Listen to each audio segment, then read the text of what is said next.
Good evening, and welcome to another episode of I Don't Have the Answers, but let's talk about it anyway. I'm your host, Tim Ford, and I want to welcome you to the show. Now, I know I'm all smiles and everything now, but this is going to be a pretty heavy ride that we're going on today. So, as I was doing research for this week's show, I took a scroll through social media, like I always do, and I gotta say, it made me kind of sick. Not like sick to my stomach, but more infuriated. I shouldn't have been surprised though. The topics of the conversations, as I mentioned in previous weeks, they haven't changed that much. The thing that has changed, however, is the tone. The way that we're delivering those topics. I've seen scholarly individuals, like super smart people, well educated, totally forget their education and start screaming profanity. I've seen people of power forget who put them in those positions and yell at their constituents. I've seen family members totally disregard the love that has been shown to them in the past in an effort to force their opinion upon someone. How could we possibly expect there to be any change in the way that people think when the way that we're trying to change them is by yelling at them and talking down to them? You tell me how we're going to prove that one way is better than the other when our delivery is so volatile. I understand that right now there are two polarizing views about two primary topics that are going on in the world. On one hand, you have the law enforcement / racism issue. I've talked about this for a while now. It's still burning. Then you have the COVID-19 back to school issue. You notice that I didn't say anything about whose side I'm on either one of those. I understand that people on both sides of those topics feel very deeply about why they claim to be correct. When we, however, allow our disdain for the opposition to overtake our ability to reason, our efficacy is lost. Now, you may call it stooping to their level. I can't call it that. Because that statement would assume that one belief is superior or above the other. That's inaccurate and unfair assessment. How about we start thinking of it as fighting with a blindfold on? Not a smart idea if you've ever been in a fight. But anyway, you've got so angry and you've been so filled with your righteous fury that you're flailing about at anything in front of you. You're charging forward with no regard to who your target is or who may be nearby. And in the course of your outrage, you may be lucky and strike your opponent. Kudos, good job. But you also just knocked out someone that was walking by, and you almost hit someone that was watching, and you look like a complete ass to everyone else. For those that may have been on the fence, you were close, so close to getting them to swing to your side. Lost it, just because of your tirade. Your effort to do something right may have just hurt that movement that you're so proud to be a member of. We're going to talk a little bit about an example. I got a perfect example for the situation. I want you to take a moment, close your eyes, and think about that stereotypical crazy guy that stands on the corner and yells at people for doing God knows what in every one of those movies. You know the one I'm talking about. He's yelling and screaming that we must stop doing this or such and such is going to happen. There's very little evidence about it coming to fruition, but he's still yelling nonetheless. When you see him in the movies, how many are standing around him paying attention and listening? Truthfully, come on, think about it. I know it's a fictional example, but play along. How many are attending this one-man crazy town extravaganza? Usually nobody.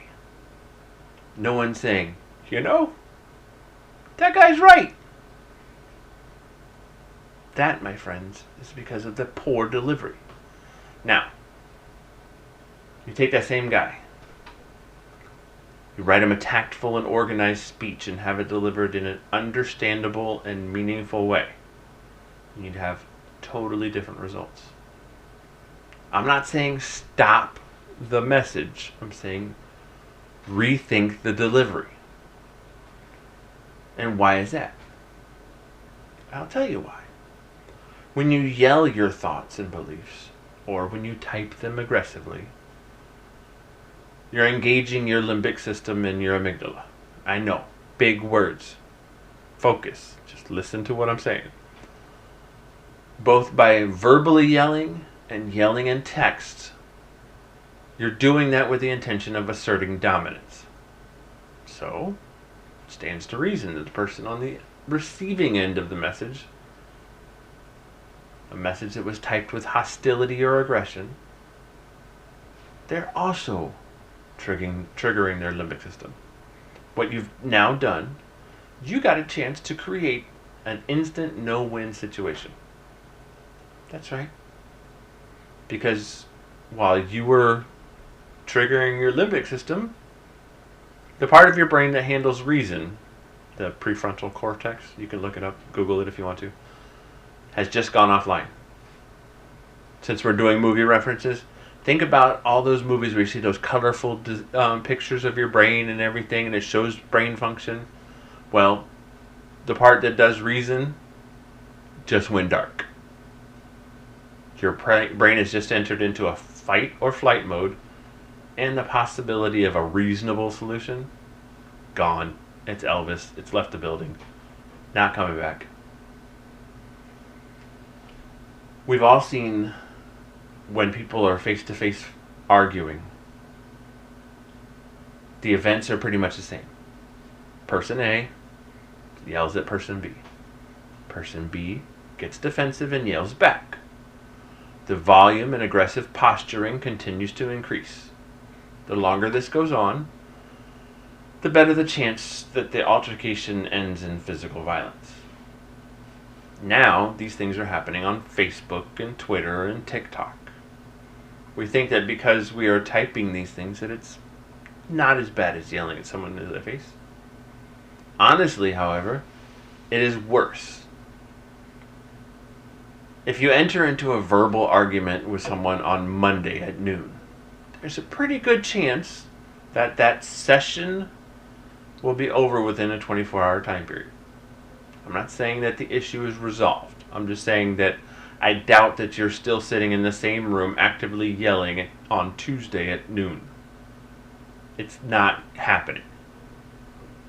But if you flip this over to social media and you start a Facebook argument, you start that argument on Monday at noon, those words are usually out there for the recipient to read and relive forever. Unless you have the presence of mind to delete it, but that's a different subject.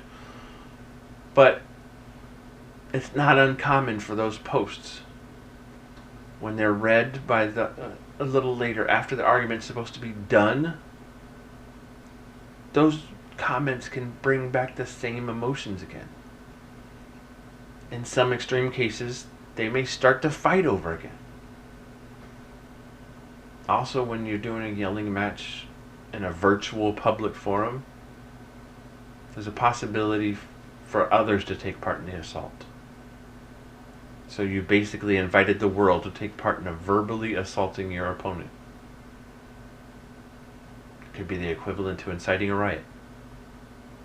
That is a federal offense, by the way, if it were to be done in real life. So why? Why have we decided that speaking to someone like that online is acceptable? How did we evolve to such a point that we could treat someone as if they don't deserve to be characterized as human? Because that's what we've done. When we're talking like that, when we're yelling like that, when we're posting things like that on Facebook, We are basically lowering the recipient down to subhuman level. We feel that we are superior to them, and we're doing that. So imagine we're hoisting a banner of righteousness high above our head to symbolize that we're on the side of justice, while disregarding everything that has gone into making us who we are. We can't use one hand to display the universal sign for peace while we're simultaneously using the other to say, F off. And since I'm on this topic of things that I've seen that disgust me, yes, I use the word disgust, I'd like to talk about something else. Y'all seen those videos people post about children behaving badly and then laughing about it? They're, haha, this ain't my kid, and they're posting it. I know that this next part is not going to be a popular opinion, but this is my forum, so if you're along for this ride, you can hit stop if you want to. But I see people posting videos of children behaving badly almost every day. They're using language that they shouldn't. They're disrespecting their parents or other adults. Or they're participating in illegal or immoral acts. That part doesn't bother me. It upsets me, it hurts me, but it doesn't bother me as much as when you look at the comments. Thousands of comments, by the way. Most of them are disagreeing with the behavior. Like, my kid wouldn't do that.